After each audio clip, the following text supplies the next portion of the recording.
ሳሚ ወርቃማ ቀለም ያለው ትንሽዬ ውሻ ነው።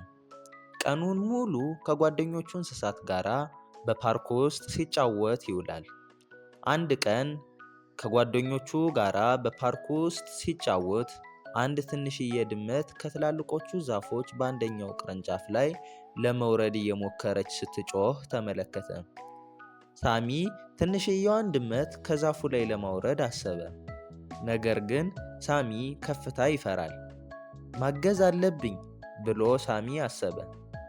ሳሚ ትንሽ ካመነታ በኋላ ትንሿ ድመት ዝለይ፣ እኔ እይዝሻለሁ ብሎ ድምፁን ከፍ አድርጎ ተናገረ። ትንሽየዋ ድመት ለመዝለል ፈራች። ነገር ግን ሳሚ ትንንሾቹን መዳፎቹን ዘርግቶ ስታየው ለመዝለል አሰበች። ከዛም በኋላ ዘለለች። ወዲያውኑ ሳሚ በመዳፎቹ ከቀለባት በኋላ በጀርባው አዝሏት ዝልል ዝልል አለ። ትንሽየዋ ድመት አዳንከኝ ሳሚ፣ አመሰግናለሁ አለችው በደስታ ውስጥ ሆና። ከዛም ጓደኞቹ እንስሳት ሁሉ ሳሚ በጣም ደፋርና ጀግና ነህ እያሉ አጨበጨቡለት።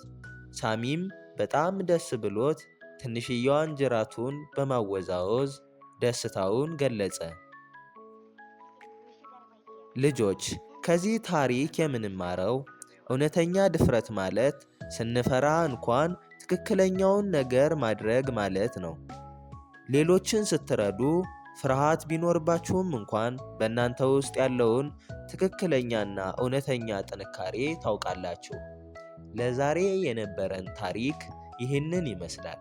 በቀጣይ በሌላ አስተማሪና አዝናኝ ተረት እስክንመለስ ድረስ ቻናላችንን ሰብስክራይብ የምትለዋን ቀዩን በተን በመንካት መከታተል ትችላላችሁ።